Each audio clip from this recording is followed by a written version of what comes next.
The first-class cabin of Aurora Wings Flight 208 shimmered with quiet elegance, soft lighting, polished wood paneling, and the gentle clink of champagne glasses.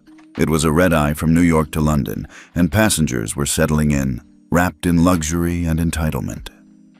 Marcus Daniels had just placed his leather briefcase under his seat, about to sit down in 2A, when a shadow crossed over him.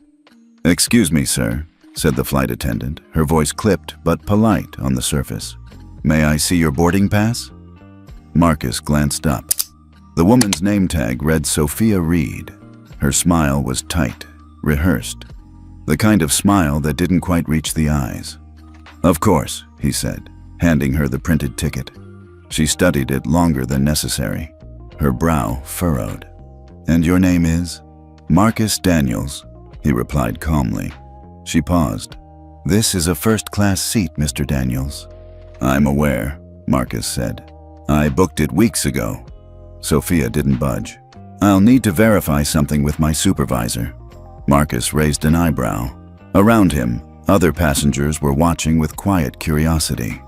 A man in 2C, a white man in a navy suit, caught Marcus's eye, smirked slightly, then looked away.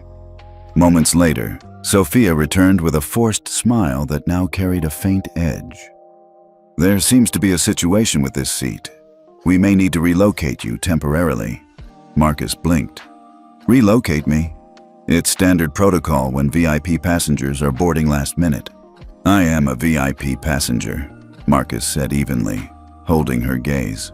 "I paid $4,700 for this seat." Sophia's tone sharpened just a hair. "I understand, sir, but I'm asking for your cooperation." Cooperation. That word hit differently when spoken with a smile and backed by systemic bias. Marcus didn't move. Not yet. He could feel the eyes again, watching, measuring, silently wondering if he belonged. He reached into his jacket and pulled out his phone. "Here's the confirmation," he said, scrolling to his email. "Seat 2A, Aurora Wings Flight 208, booked under Marcus A. Daniels." Sophia didn't even glance at the screen. "Please stay seated. We'll be back shortly." She walked away without offering the welcome drink she'd just served to the man across the aisle. Marcus exhaled slowly, adjusting the cuff of his tailored jacket. A custom deep navy, hand-stitched, Italian wool, perfectly fitted. It didn't matter. In that moment, he wasn't a Harvard graduate, not a CEO, not a man who'd built a multi-billion-dollar firm from the ground up. He was just a black man in first class. And apparently, that was a problem. 2 rows behind him, someone whispered, "Do you think he's in the wrong seat?" Another voice replied, "Maybe he upgraded last minute." It was subtle, soft. But Marcus had heard those tones all his life. He thought of his mother, working double shifts as a nurse's aide in South Chicago just to keep the lights on. She used to walk him past fancy restaurants downtown and say, "One day, baby, you'll eat wherever you want, and nobody will tell you different." He had eaten in all those places now, and still, he was being told, indirectly, and yet so very clearly, "You don't belong here." The intercom clicked on. "Ladies and gentlemen, we'll be closing the cabin doors shortly. Please ensure all carry-ons are stored and seatbelts fastened." Marcus sat back, jaw tight. Suddenly, a tall young man strutted down the aisle, dragging an expensive briefcase. Tailored suit, gold cufflinks, platinum status arrogance. "Excuse me," the man snapped at Sophia, now stationed at the galley. "I always sit in 2A. Why is someone in my seat?" Sophia nodded once, like they'd rehearsed this. "We're handling it, Mr. Grant." Grant. Marcus recognized the name. Lucas Grant, son of a U.S. senator. He'd seen his face on political coverage and society pages. Lucas looked past her, directly at Marcus, then sneered. "Can we speed this up? I don't fly, coach." Sophia turned back toward Marcus, now with a second attendant at her side. "I'm sorry, sir," she said, "but we're going to have to reassign your seat. Please gather your belongings." Marcus stared at her. "On what grounds?" Her smile returned. "Security protocol, sir." He glanced past her. The man in 2C leaned forward, curious. A woman across the aisle picked up her phone, pretending to scroll but clearly recording. Marcus took a long breath. This wasn't about a seat anymore. This was about something deeper, something that had followed him all his life. And for now, he chose silence. He rose, dignified, wordless. He picked up his briefcase and began walking down the aisle toward economy, while first-class passengers sipped their champagne and looked away. The overhead bin clicked shut behind Marcus as he squeezed into the narrow aisle seat in row 34, middle seat, between a man who smelled faintly of stale cologne and a woman already pressing herself against the window as far as she could go. He didn't complain. He never did. But inside, something cracked a little. He loosened his tie and stared ahead, willing himself not to feel the humiliation creeping under his skin like slow fire. Marcus Daniels, 62 years old, Harvard Business School alum, founder and CEO of Pinnacle Capital, a private equity firm managing $3.1 billion in global assets. Voted Forbes' top 25 most powerful black executives in America. Mentor to over 50 minority entrepreneurs. Board member of 3 Fortune 500 companies. And tonight, he was a black man demoted to coach for no reason, squeezed between strangers after paying $4,700 for a seat he'd booked a month in advance. The same Marcus Daniels who was flying to close a $95 million investment deal with Aurora Wings. He glanced down at his wrist, his late father's watch, a modest Seiko from the 70s, then at his phone. 9:37 p.m., still an hour to wheels up. He exhaled slowly and let his mind drift. Not to the boardroom ahead, but the memories behind. He had grown up on West 79th Street in South Side Chicago. 2 bedrooms, peeling linoleum. A single mother who worked 3 jobs to put food on the table and made sure Marcus never missed school, even when he had holes in his sneakers. "They'll try to make you feel invisible, baby," she used to tell him. "Don't you ever let them." He never did. Not when his high school counselor told him trade school might be more realistic. Not when Harvard students asked which sports scholarship got him in. Not when a Midtown bank rejected his first business loan despite a spotless credit score and a 92-page business plan. He learned early that success as a black man in America came with 2 prices: excellence and silence. You had to be twice as good and half as loud. So he worked hard, quiet, unshakable. At Harvard, he graduated in the top 5% of his class. He didn't throw parties. He didn't chase titles. He chased impact. He started Pinnacle Capital with a single client, an old friend from undergrad who believed in him when banks didn't. 15 years later, Pinnacle was managing funds for hospitals, universities, and pension systems. He'd built a firm that was not just profitable, but principled. Over 40% of his senior leadership were minorities or women. He didn't put that in brochures. He just did the work. And now, Aurora Wings. The airline had approached him after a series of losses and shareholder unrest. Marcus had run the numbers, reviewed their fleet performance, audited their books. He didn't just see risk, he saw transformation. He offered them a $95 million injection to modernize their aircraft, streamline operations, and improve their standing in the global market. The deal was almost done. All that was left, a face-to-face meeting in London with the Aurora board, which is why he had booked seat 2A. He'd planned to review his deck on the flight, refresh in the lounge, and walk into that meeting polished and prepared. Instead, he was sitting in a seat that didn't recline, knees crammed against the tray table, trying not to spill from a plastic cup of water. He shifted in his seat, pulling his phone from his inner pocket. One new email. Subject: confirmation. Transfer of $19,000 complete. Marcus stared at the screen. It was done. The first tranche had cleared. $19 million had just been sent to Aurora Wings' treasury account, 3 minutes before they had pulled him out of first class. The irony didn't sting. It burned. Still, he smiled. Not bitter, not angry. Strategic. Because Marcus Daniels didn't fight in the aisle of a plane. He didn't shout or make scenes. No. He documented. He waited. He watched. And when the time came, he used power the way power was meant to be used. Quietly, precisely, irrevocably. He tapped open his finance app, scrolled to the transaction, and pressed a single button. Freeze remaining balance. A small green icon appeared. Funds on hold. $76 million left. He leaned back. The tray table still jammed into his ribs, the overhead light too bright. But Marcus didn't care anymore. He had just bought himself a front row seat to the moment Aurora Wings would realize exactly who they'd kicked to the back of the plane, and it was going to be one hell of a show. Marcus Daniels had just begun reviewing the latest revenue chart on his tablet when a shadow returned over his shoulder. It was her again, Sophia Reed. Same artificial smile, same clipboard tucked under one arm. She'd already checked his boarding pass 20 minutes ago.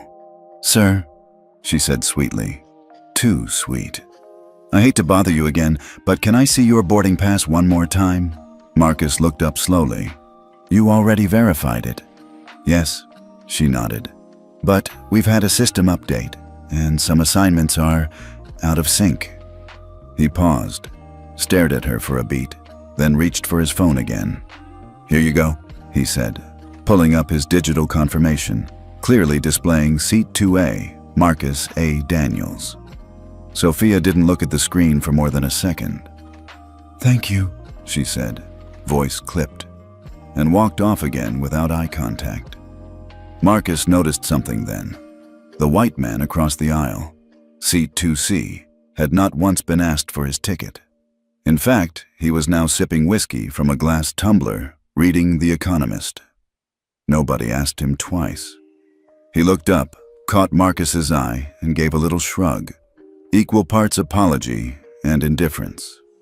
That was always how it went. It wasn't just that Marcus had to prove he belonged. It was that others never had to. 5 minutes passed. Then another flight attendant, male, younger, name tag reading Tim, approached. "Sir," he said nervously, "I'm so sorry to ask, but there seems to be a glitch in our manifest. Could I take a quick look at your boarding pass?" Marcus blinked. "Again?" I know, Tim said quickly. "This is just something from operations. It'll only take a second." Marcus kept his expression neutral. He'd worked in high-stakes rooms long enough to know when something was being orchestrated. And this wasn't a glitch. This was a pattern. He pulled up his boarding pass once more. Tim glanced at it, nodded awkwardly, and left. It wasn't the first time Marcus had been questioned. He remembered his first business class upgrade at 29, back when his suits didn't fit as well and his confidence hadn't yet hardened into armor. The gate agent that day had scanned his ticket, looked him up and down, and asked, "Is this really yours?" He remembered the country club event 5 years ago, where a hostess mistook him for the valet. He remembered them all. And the thing that never changed? The looks, the calculated doubt in people's eyes, the unspoken math running through their heads as they tried to reconcile his skin with his seat. And he remembered what his mother told him once, when he was 14 and got followed around in a department store. "They won't always call you the N-word, baby. Sometimes they'll just ask for your receipt 5 times. Marcus leaned back in his chair, watching the cabin fill in slowly. One by one, passengers entered, took their seats, slipped into the hush of first-class routine. And then he saw him. Lucas Grant, mid-30s, slick hair, expensive-looking duffel bag slung over one shoulder, wearing entitlement like cologne. Marcus recognized him instantly, son of Senator Grant, often seen at fundraisers and investment summits. Always loud, always first in line for the spotlight. Lucas stopped at the galley where Sophia stood. They spoke in hushed tones, but Marcus saw it. The nod toward his direction, the look on Lucas's face. Not confusion, expectation. He expected his seat to be ready. He expected no questions asked. He expected someone to be moved. Someone like Marcus. Marcus turned his attention back to his tablet, pretending not to notice. But his posture shifted. Shoulders straightened. He wasn't going to give them the show they were looking for. He had too much to lose, and too much experience to waste energy on performative resistance. Still, the anger simmered beneath the surface. Because this wasn't a system glitch. This was a decision. Someone upstairs had chosen to target him. Whether it was because he was the only black man in the first-class cabin, or because someone didn't like the idea of a CEO who didn't look like their typical Wall Street mold. It didn't matter. The effect was the same. Doubt, delay, dehumanization. Marcus took a deep breath, not out of stress, out of calculation. Because if there's one thing the investment world had taught him, it's that you never make a move until the market reveals itself. And right now, the market was showing him exactly who Aurora Wings really was. From the corner of his eye, Marcus noticed Sophia whisper something to another flight attendant, who then picked up the cabin phone.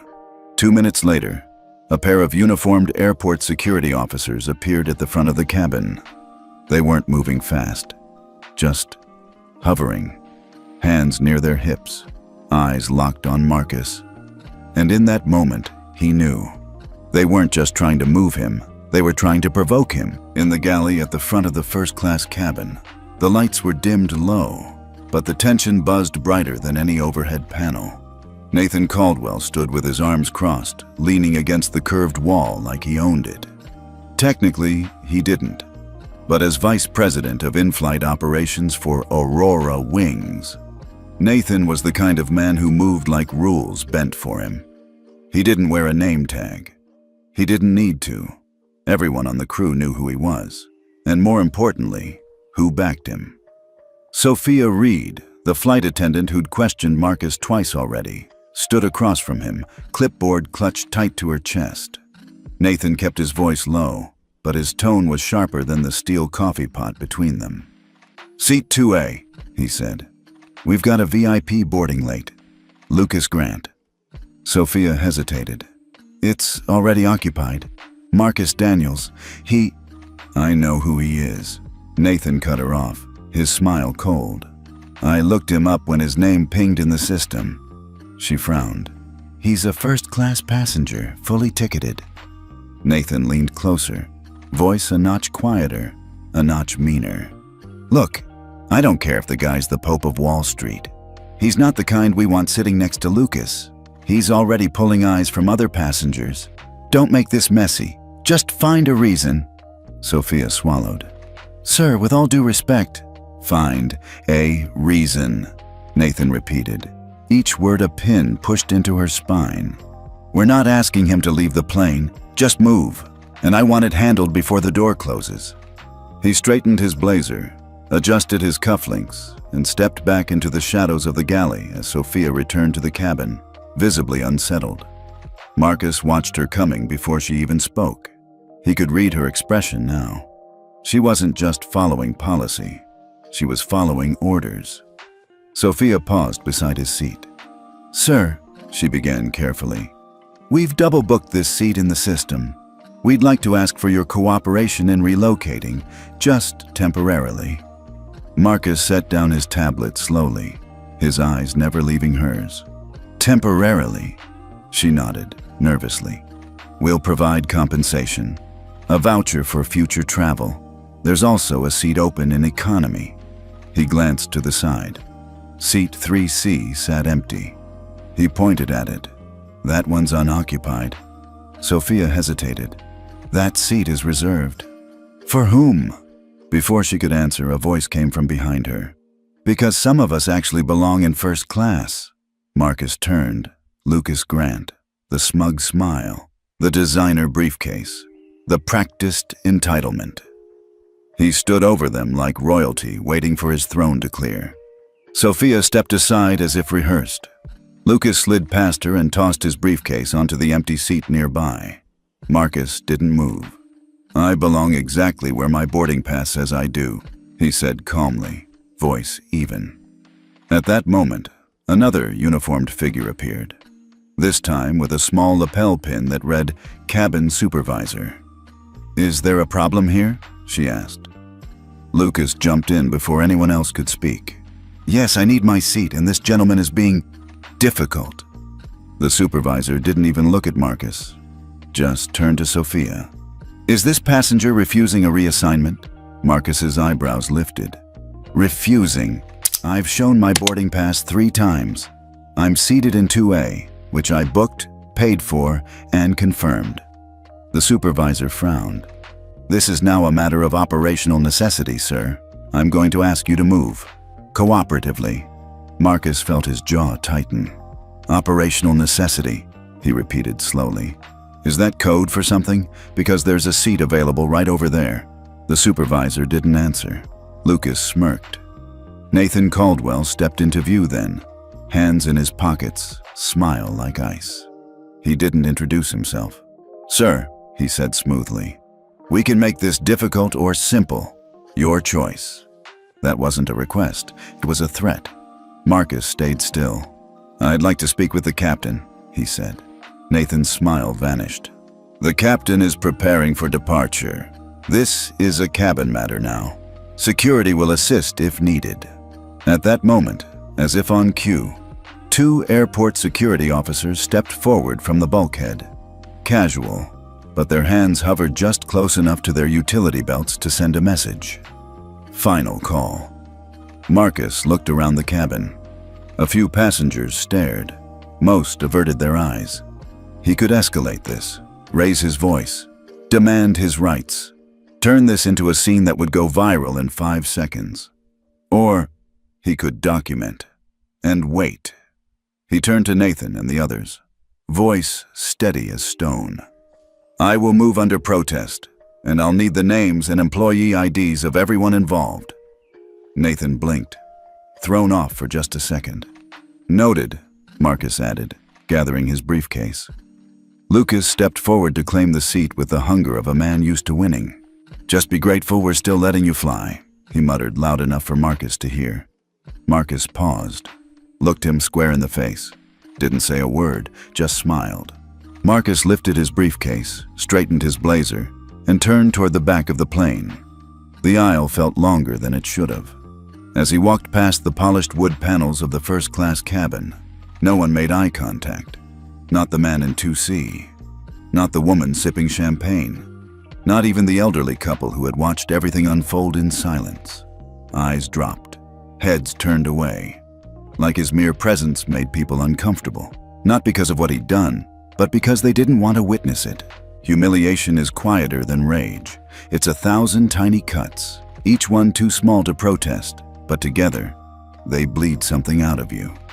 Row 34, seat E middle. Between a heavy-set man in khakis and a young woman who immediately pressed herself against the window when he arrived. "Excuse me," Marcus said gently. The man barely shifted, making Marcus awkwardly twist and squeeze into place. He sat down, knees jammed into the seat in front of him, elbows pinned against his sides. His body too tall, too broad for this space. The man beside him chuckled without malice. "They really packed us in, huh?" Marcus offered a tight smile. "Something like that." The air vent above him was broken. Nothing but stale, recycled air. He loosened his tie just a little, not because he wanted to, but because dignity needs room to breathe. Across the aisle, a toddler kicked the back of a seat. A baby cried somewhere up front. The tray table was sticky. The armrest wobbled. He'd spent 40 years building a career where he didn't have to endure this anymore. But tonight, none of it mattered. Not his degrees, not his portfolio, not his seat assignment. Tonight, he'd been reminded, in front of strangers, in silence, with just enough civility to avoid lawsuits, that in certain eyes, he was still just someone to be removed. And what was worse, it was all done with a smile. 20 minutes into the flight, he pressed the call button. Nothing. He waited, pressed it again. A different flight attendant passed by, offering drinks from a cart. "Could I have some water?" Marcus asked. The attendant barely glanced at him, returned a moment later with a half-filled plastic cup. water already sloshing inside. She didn't say a word, just shoved it onto his tray and kept walking. The man next to Marcus raised an eyebrow. "That's all they gave you?" Marcus nodded. "Huh," the man said, looking at his own full can of Coke, still unopened. "Weird." Marcus didn't respond. He sipped the water. It tasted like metal and something else. Disrespect. When he finally reached for his tablet to resume reviewing his pitch deck, he realized the Wi-Fi was too weak to download the files. He tapped, refreshed, waited. Nothing. He sighed and reached into his bag for the backup flash drive, only to remember that bag was in his checked luggage. The one that had been tagged for direct delivery to the London hotel. The one he'd carefully packed with printouts, backups, spare clothes, backup tie. The one that was now, he suspected, no longer headed to London at all. Just then, a notification pinged on his phone. "Luggage alert. Your checked item has been rerouted to Minneapolis. No explanation, no option to fix it." Marcus stared at the screen. It wasn't random. He knew that. Someone had flagged his bag, reassigned it, just like his seat. This wasn't policy. This was personal. He leaned back, forcing himself to breathe slowly. He thought of his mother again. Her voice, always calm, always firm. "When they go low, you don't shout, you document." He reached for his phone, opened his voice memo app, and began recording. Time, flight number, names, incidents, everything. He would not raise his voice. He would raise evidence, because he'd learned long ago, justice doesn't begin in court. It begins with recording what they try to bury. Across the aisle, he noticed a young woman holding her phone low, subtly filming him. Their eyes met. She didn't say a word, just gave a slight nod, solidarity. And for the first time in the past hour, Marcus felt something shift. Not hope, but clarity. He wasn't alone. He wasn't invisible. The beverage cart came back around. The woman across from Marcus received a full can of ginger ale. Marcus tried again. "May I have the rest of the water, please?" The attendant turned, annoyed. "That's all we have available right now, sir." The man beside Marcus pointed. "You just gave that guy a full can." The attendant shrugged.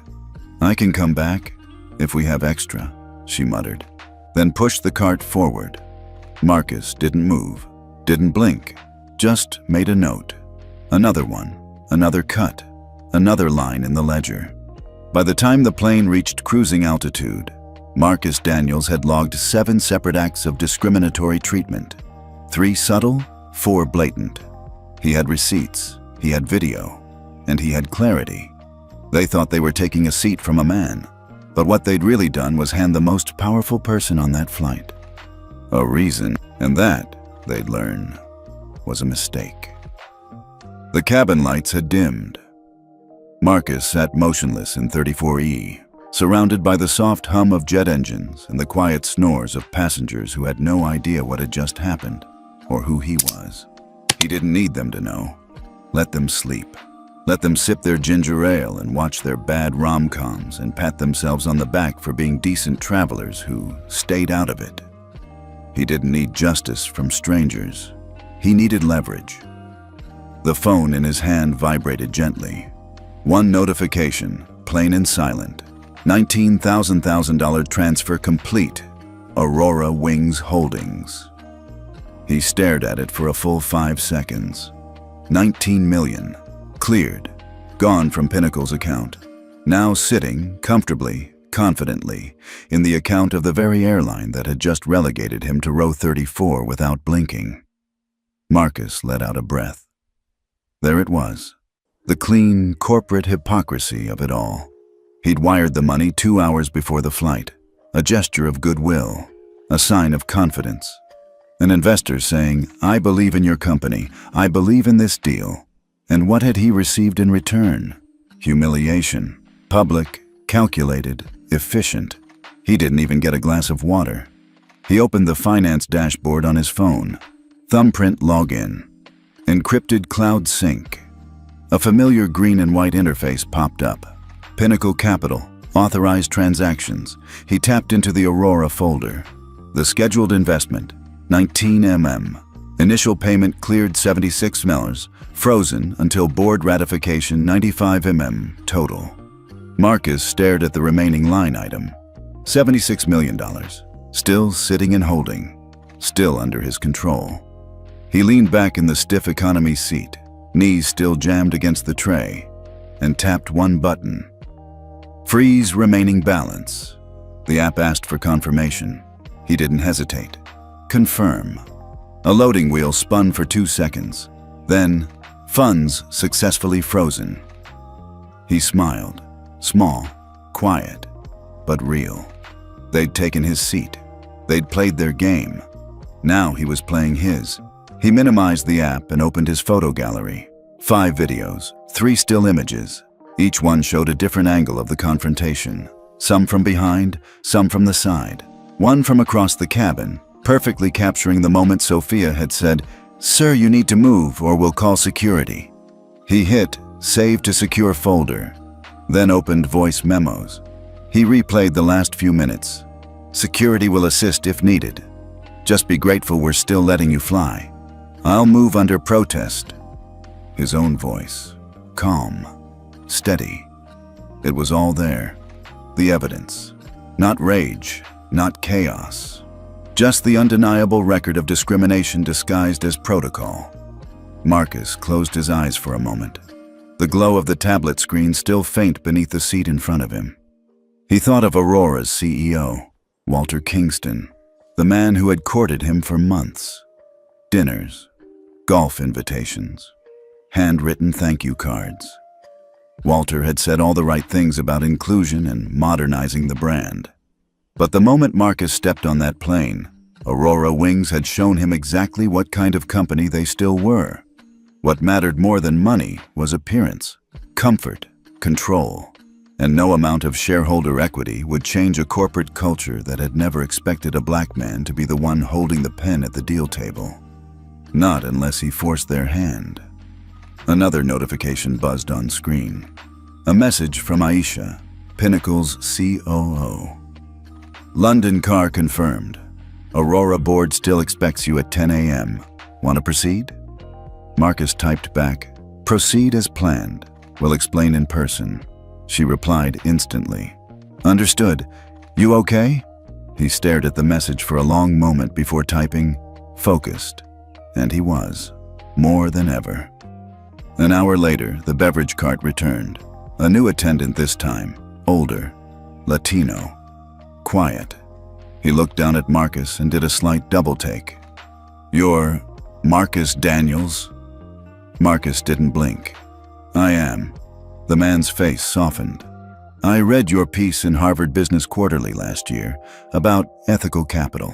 That stayed with me." Marcus offered a faint nod. "Appreciate that." The attendant reached into the cart, pulled out a glass, not plastic, poured him a full club soda and lime, first-class standard.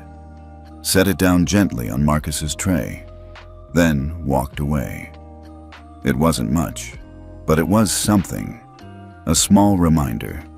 The world saw him. Some part of it anyway. And soon, all of it would. The cabin lights flickered once, then dimmed into soft blue. Most passengers had fallen asleep. Marcus Daniels hadn't closed his eyes. He wasn't tired. He was processing. The freeze on the remaining $76 million had been set. His audio memos were backed up to 3 secure servers. The photos, the footage, the receipts, they were all locked and logged. But what he didn't expect, sitting there in 34E, was how fast the outside world would catch on. His phone buzzed. "At Flight Truth. Now just tagged you in a video. 87K views." He clicked. The thumbnail alone made his stomach twist. A wide shot from seat 3B, capturing Marcus standing in first class with Sophia pointing toward the back. The caption read, "Black man removed from first class while white passenger gets VIP seat. What year is this?" The video wasn't dramatic. No yelling, no chaos. Just silence. The kind that screamed louder than shouting ever could. He scrolled through the comments. He paid for 2A. They kicked him out for that guy? This looks like some 1963 energy, not 2023. This is why we document everything. Another ping. At Corporate Karma reposted the video, 342K views. Then another. Black CEO removed from seat he paid for. Aurora Wings, you have some explaining to do. Marcus didn't smile. He didn't nod. He just kept scrolling. An email popped up from Janine, his head of PR. Subject: You're trending, Marcus. We've got 6 different angles of the incident circulating. Passengers are posting their clips, all time-stamped, all consistent. Hatch Seat 2A is trending. So is Haj Marcus Daniels. Dozens of people are defending you. Dozens more are tagging Aurora Wings demanding answers. This may hit national news by morning.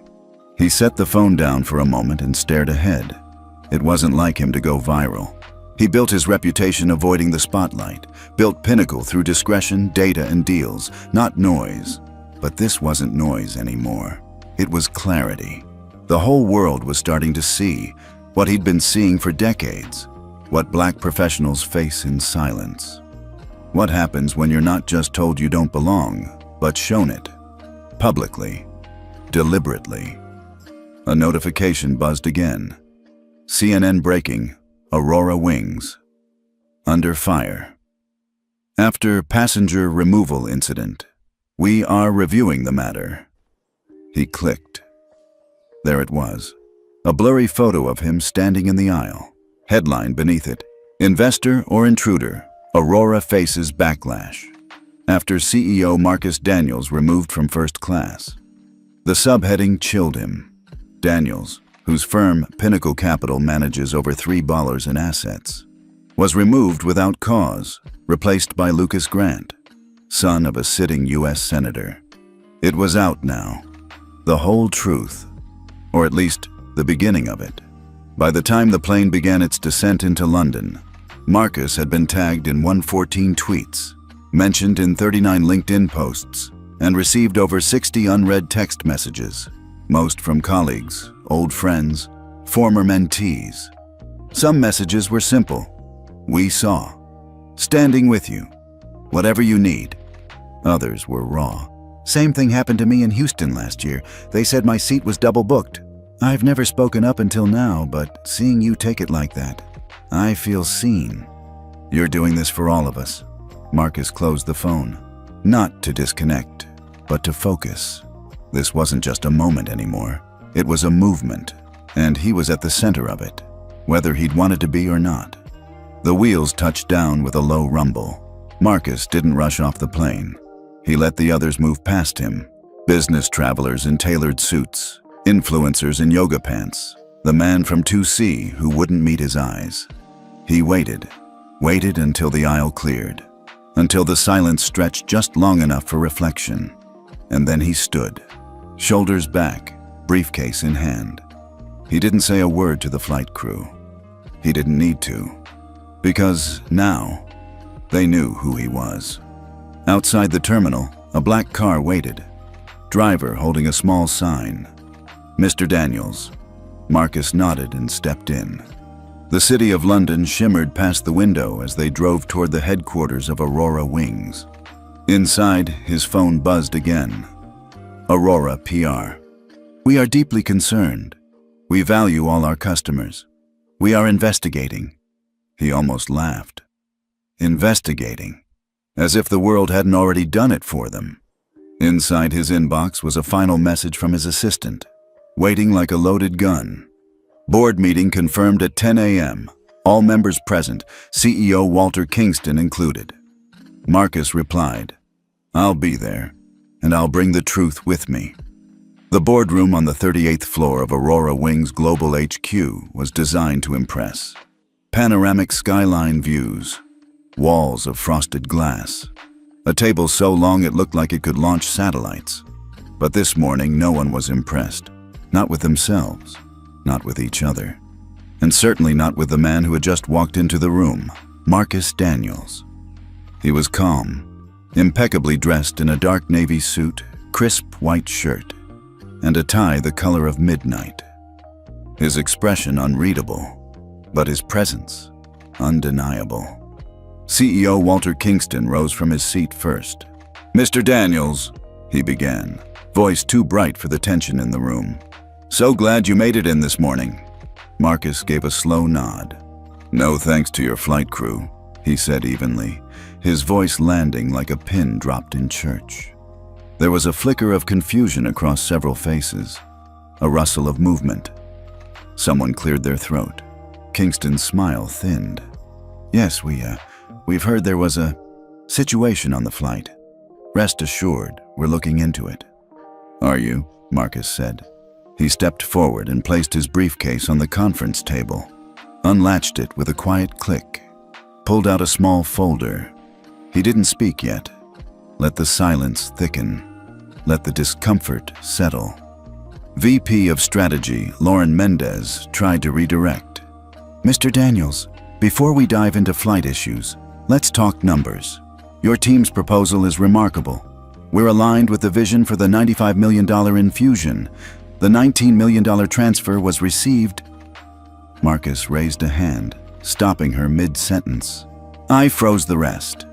Dead stop. Kingston blinked. I'm sorry."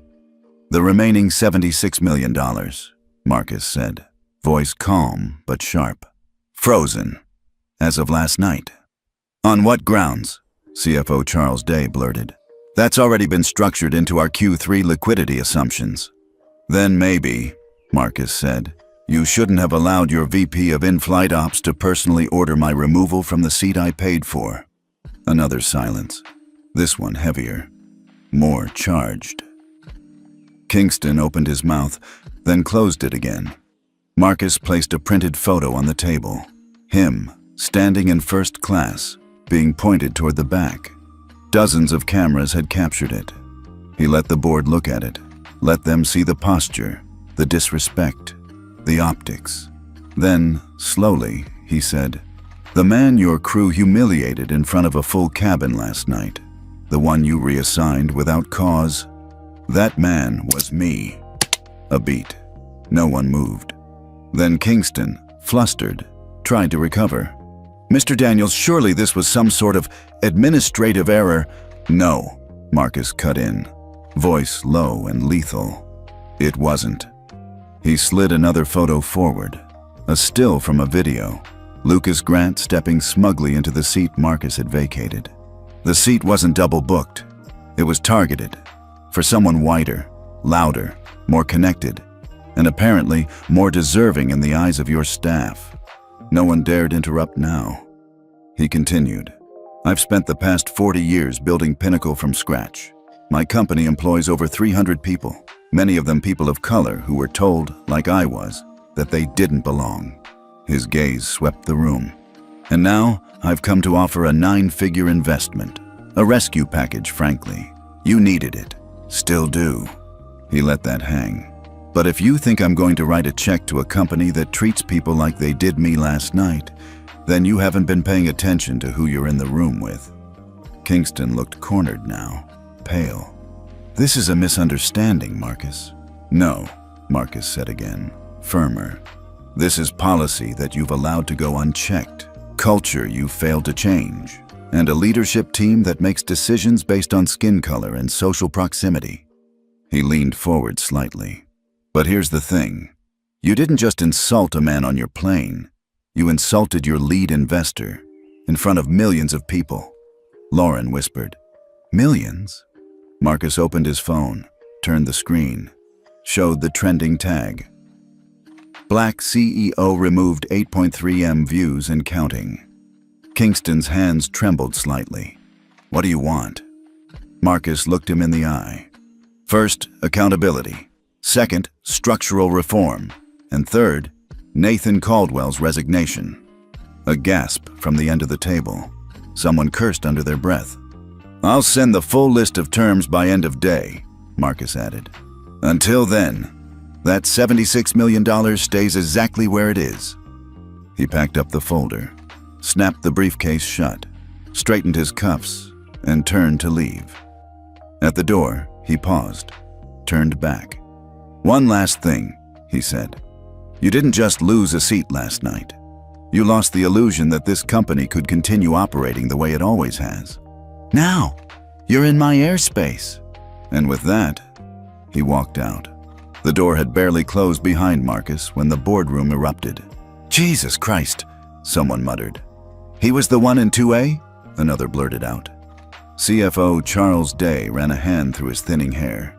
"This isn't just PR. This is catastrophic." At the head of the table, Walter Kingston remained frozen, knuckles white against the leather armrest. The name Marcus Daniels suddenly felt less like a meeting on the calendar and more like a grenade with the pin pulled out. And it had just gone off. In the corner, Nathan Caldwell stood stiff, arms crossed too tightly, face flushed beneath his tan. Lauren Mendez turned toward him, voice sharp. "You knew." Nathan didn't blink. "Knew what?" "Don't play dumb," she snapped. "You knew who he was, your head of operations. You get flagged for every VIP over $10 million. Nathan shrugged. His name was buried in the manifest. We didn't know he was that Marcus Daniels. "Bullshit," Charles hissed. "You reassigned 2A for Lucas Grant. You had Sophia push a verified first-class ticketed passenger to coach. That's not system error. That's targeted removal." Nathan's jaw clenched. "It was a judgment call." "Well, congrats," Lauren shot back. "You just made the most expensive judgment call in aviation history." Kingston finally spoke, voice thin and strained. "He's holding the $76 million. Worse," Charles added. "He's weaponizing it, publicly. That hashtag has passed 9 million views. Our investor line is flooded. CNN called 5 times this morning." Lauren paced now, heels clicking on the hardwood. "Board is already whispering. Legal is prepping statements. Every internal memo's being screenshot and leaked. You think shareholders won't demand a vote if this snowballs?" Nathan's face hardened. "Let me fix it." "Fix it?" Lauren turned, stunned. "You shoved the man funding our survival into a coach seat and handed his spot to a senator's son who shows up late and smells like privilege. You can't fix that with a press release." Nathan stepped forward, voice lowering. "I'll talk to Marcus. I'll apologize. We'll spin it as miscommunication. Offer him a board seat. Hell, name a terminal after him if we have to." Charles scoffed. "You think Marcus Daniels wants a terminal? He wants accountability, and we're about 30 years overdue." Meanwhile, on the 24th floor, in a quiet glass-walled office, Marcus sat with his assistant Aisha Robinson and PR director Janine Fletcher. Aisha held out a tablet. "NBC wants an exclusive." Janine added, "So does The Guardian. And Forbes just emailed. They're calling it the 2A moment." Marcus didn't look surprised. "Tell them, no interviews, yet." Aisha nodded. "Understood, but it's spreading, fast." Marcus tapped the edge of his glass. "How's the board reacting?" Janine smirked. "Internal chatter says Kingston's rattled. Legal's trying to quarantine the incident as unfortunate mishandling. And Nathan, he's calling in favors left and right." "Let him," Marcus said, cool and quiet. "Let them all scramble." Back upstairs, the boardroom war continued. Nathan turned to Kingston now. "You need to back me up. This is spiraling, and Daniels is manipulating the narrative." Kingston didn't respond immediately. Then, "Were you aware who was in 2A when you ordered the reassignment?" Nathan hesitated. Too long. "Not definitively." "Did you override manifest protocol?" "Lucas is a political asset. He's friends with 2 federal transport chairs. Answer the question, Nathan." Another pause. "Yes."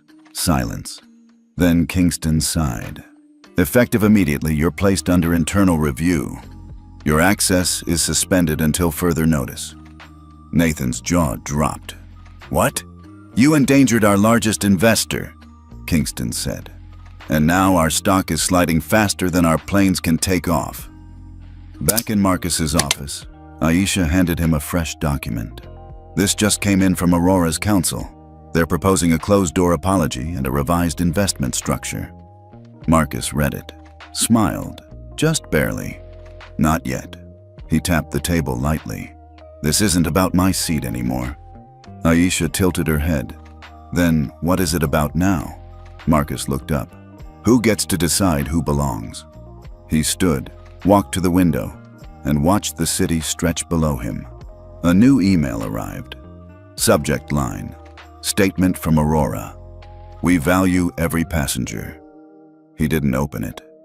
He'd heard that line before, so had millions of others, and this time, the world wasn't buying it. The studio lights weren't blinding, but they were hot. Marcus Daniels adjusted his collar once, then placed both hands on his lap as the floor manager gave the countdown. 3, 2, 1. The red light blinked on. Across from him sat Catherine Reyes, anchor of the primetime show Face the Facts, known for asking questions that made CEOs sweat and politicians stammer. She smiled politely. "Mr. Daniels, thank you for joining us." Marcus met her gaze. "Thank you for having me." Her voice softened, but only slightly. "You've become something of a reluctant symbol in the past 48 hours. Over 10 million people have seen the video of you being removed from your first-class seat. For our viewers who haven't, can you walk us through what happened?" Marcus nodded slowly. "I boarded a plane with a confirmed ticket, sat in the seat I paid for, was asked, then told, to move. Not because of a policy, but because someone more familiar to them wanted it." Catherine raised an eyebrow. "You're referring to Lucas Grant?" "I'm referring to the culture that made that decision feel acceptable." The screen behind them flashed a still image from the video. Marcus standing calmly, while a flight attendant pointed him toward economy. Catherine let the image sit for a beat before continuing. "Critics say this was a customer service error, unfortunate but not racial. What would you say to them?" Marcus didn't flinch. "I've flown over 1,000 times in my life. 15 years in first class. Never once, until that day, was I asked to prove my seat 3 times. Never once was I told to move for someone who showed up late, handed no ticket, and was escorted in like royalty." Catherine nodded, letting him continue. This wasn't an isolated incident. It was a reflection. A mirror held up to a system that still struggles with who it believes belongs in positions of access, comfort, and power. They cut to a wide shot. Marcus calm, composed. Not angry, not performative. Just present. And that, more than anything, unsettled the old narrative. He didn't need to yell. The truth did the heavy lifting. Catherine leaned forward.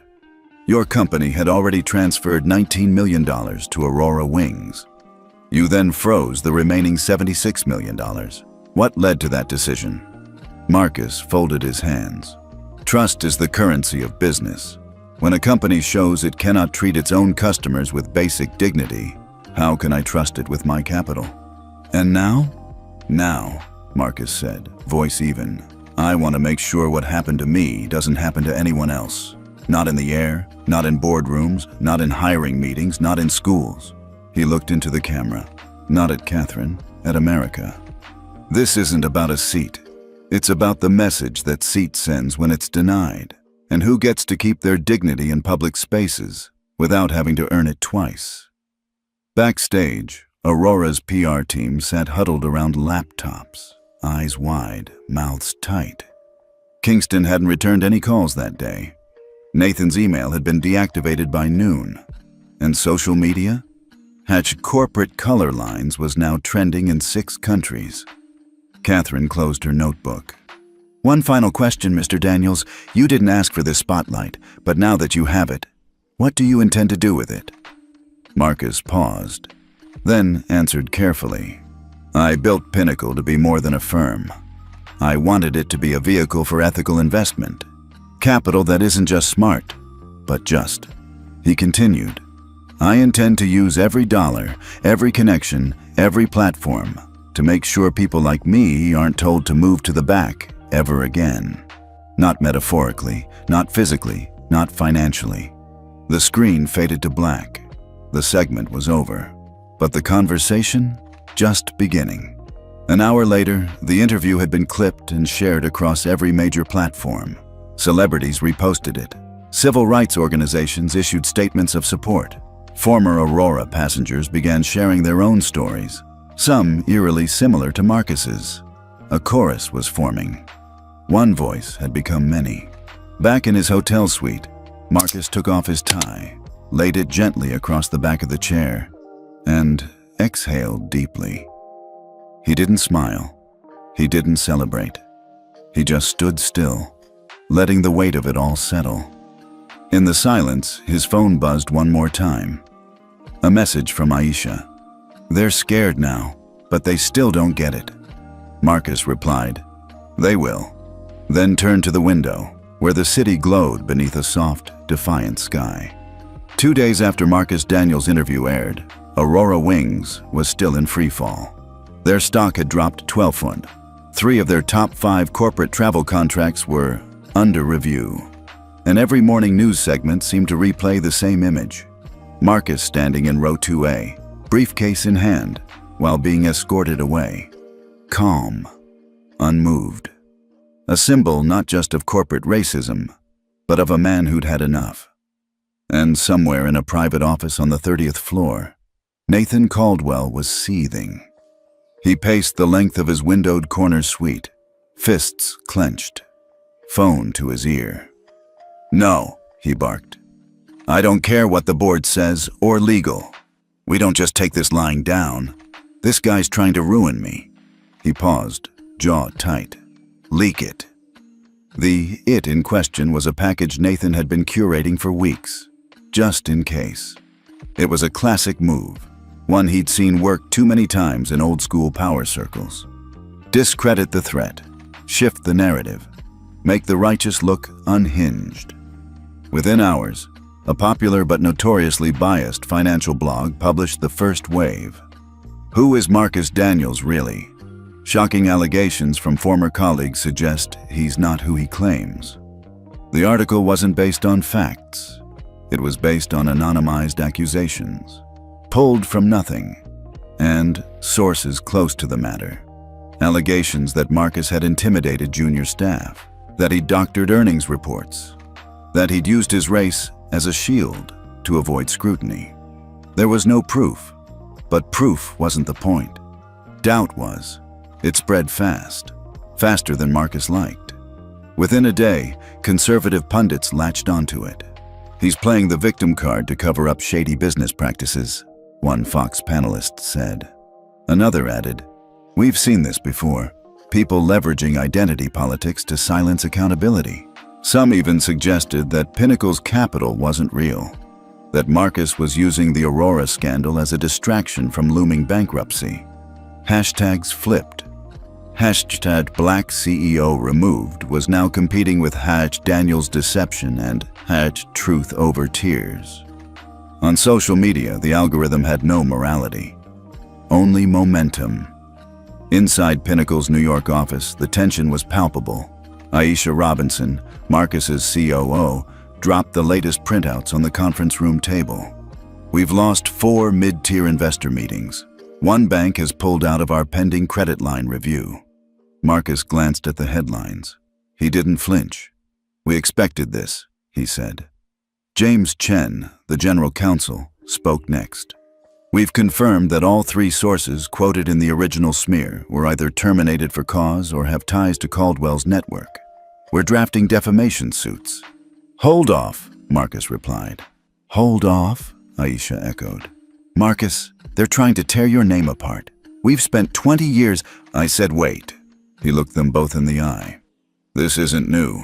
It's just louder now." Later that night, alone in his apartment, Marcus sat in the dark, scrolling through the latest articles. They had gone after everything.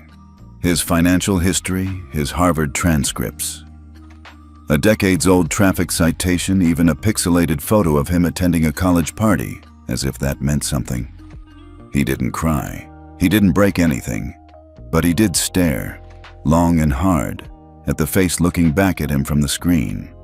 His own. Framed by doubt, by slander, by a machine that had been built long before him and would likely outlive him. A machine designed to remind men like him, you may build empires, but the moment you raise your voice, We'll try to erase your name." The next morning, Aisha burst into his office. "You need to see this," she said, tablet in hand. A new video, not edited, not spun, raw. It had been posted by a college student who had sat across the aisle from Marcus during that infamous flight. The video showed Marcus calmly explaining that he had a confirmed seat. It showed Sophia Reed, the flight attendant, avoiding eye contact. It showed Lucas Grant smirking, being escorted in like a prince. The video was quiet, but undeniable. In contrast to the noise of opinion, it was evidence, real, unshakable. It hit 1 million views in 3 hours, then 5, then 10.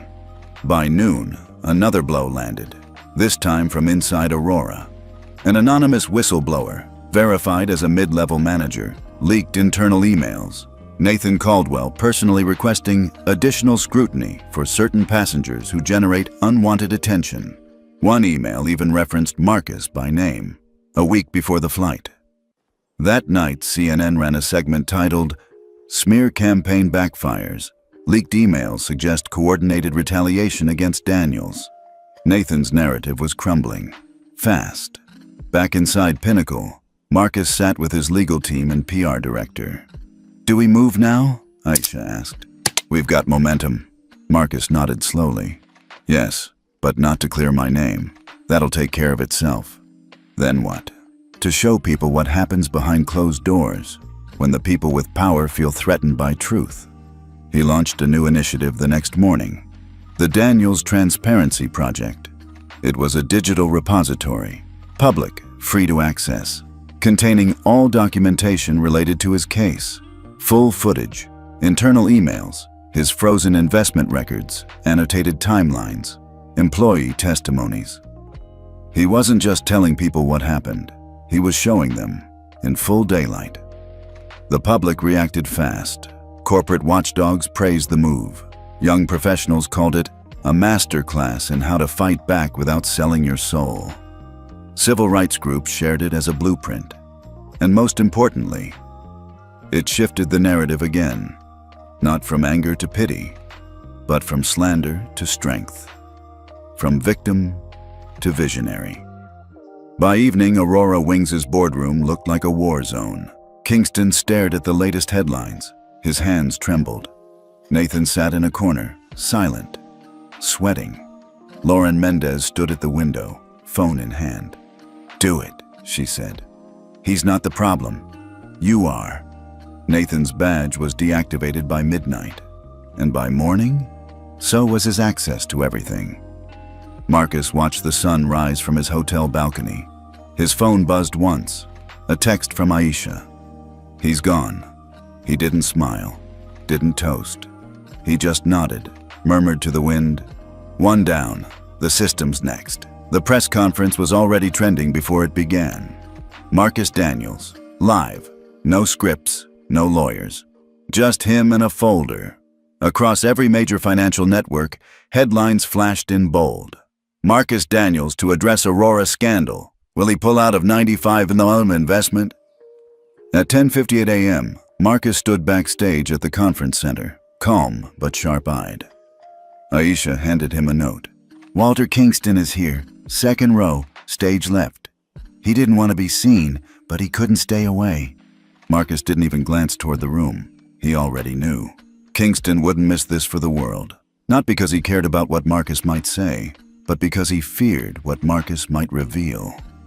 At 11 o'clock sharp, Marcus stepped onto the podium. No fanfare, no lights, just quiet, weighted expectation. He placed a single folder on the lectern, opened it, and began. "Last month, I agreed to invest $95 million into Aurora Wings, a company whose fleet was aging, whose debt was deepening, and whose leadership said they were ready for real change." He paused. Let the room settle. What I didn't know at the time was that the change they meant was window dressing. Diversity on brochures, inclusion in mission statements, but not in practice. Screens behind him lit up with real-time graphs. Aurora's demographic hiring data, 84% of leadership white. Customer complaint heat maps, emails from whistleblowers. Video stills from the infamous Flight 227. Then he turned a page. Many of you saw what happened to me on that flight, but this story is bigger than me. That was just the moment they got caught doing what they've done for years, just not to someone who could fight back. Gasps rippled through the room as Marcus clicked to the next slide. A document appeared. Passenger appearance flagging protocol, internal use only. Timestamp 14 months before the incident. Author Walter Kingston. In clean corporate jargon, the policy described how flight crews should de-escalate discomfort from VIP passengers by reassessing cabin placements if a boarding passenger generates visible tension. It included keywords: non-traditional business attire, tattoo visibility, perceived demeanor, language patterns, and finally, passenger mismatch with premium cabin expectations. No direct mention of race, but everyone in the room understood what it meant. So did America. From the second row, Walter Kingston's face drained of color. Aisha was watching him like a hawk. So were 4 reporters from CNBC, 3 civil rights attorneys, and 1 woman live streaming from her phone with a caption that simply read, "This is how systems fall." Marcus continued. This document was signed off by Mr. Kingston and distributed to regional supervisors. It's been in effect since 2021. It was used to justify at least 23 removals from premium cabins, 19 of whom were black or brown passengers. Another slide clicked in. This one, a spreadsheet. Case IDs, dates, routes, names, reasons for reassignment. And in the final column, resolution, discretionary adjustment, no public report. The room was silent. You could hear reporters scribbling. You could hear Kingston's career cracking like glass beneath a slow, deliberate heel. Marcus closed the folder, then looked up. They call this customer service. I call it what it is. Institutionalized bias, masked as protocol. Executed quietly, routinely, until one day, they pushed the wrong man into the wrong row. He stepped back from the mic. And now, they're going to answer for it. By 1 p.m., the footage had gone global. 23 major publications ran versions of the same headline. CEO tied to passenger discrimination policy exposed by investor live on air. By 3:02 p.m., Aurora's board had called an emergency session. By 4:00 p.m., Walter Kingston had voluntarily stepped aside pending review. And by sundown, Marcus Daniels was no longer just the man removed from 2A. He was the man who removed a CEO. That night, Aisha, Janine, and James joined Marcus in his suite. The lights were off, phones face down, champagne unopened. They sat in silence for a while, the city of London blinking outside the window. Then James finally asked what they were all thinking.